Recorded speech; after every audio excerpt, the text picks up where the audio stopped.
Let's now talk about the bad guys, the mining companies and the banks. We love to hate mines and banks.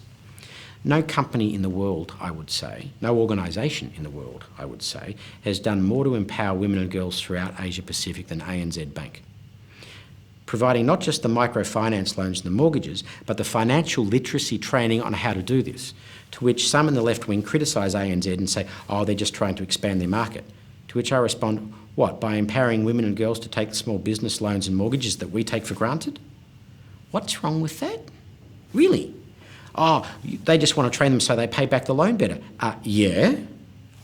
What's wrong with that?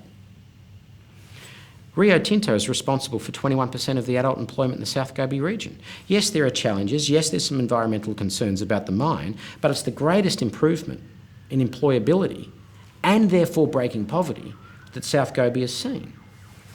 Marcia Langton is a well-known Aboriginal activist academic in Australia.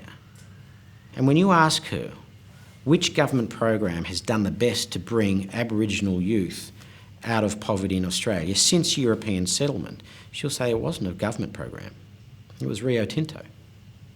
Because Rio Tinto understood that hiring local people is cheaper than fly-in, fly-out staff. So if we give them the education and the training, our operational costs are lower.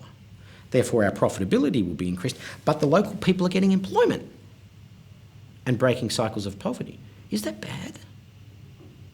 So when we start to dig into this, maybe the bad guys aren't so bad. Do they need controlling? Yes. Do they need regulating? Yes. Do we need to hold them to account? Yes.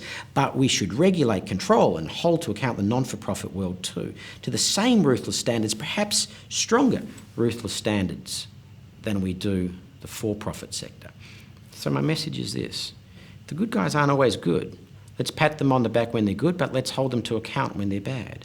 And if the bad guys aren't always bad, let's hold them to account when they're bad, but pat them on the back when they're good too. And I ask people, challenge your preconceptions. Challenge what other people have told you. It's a good lesson of leadership. Challenge what's been told to you and start to ask if the outcome is wanting to end poverty.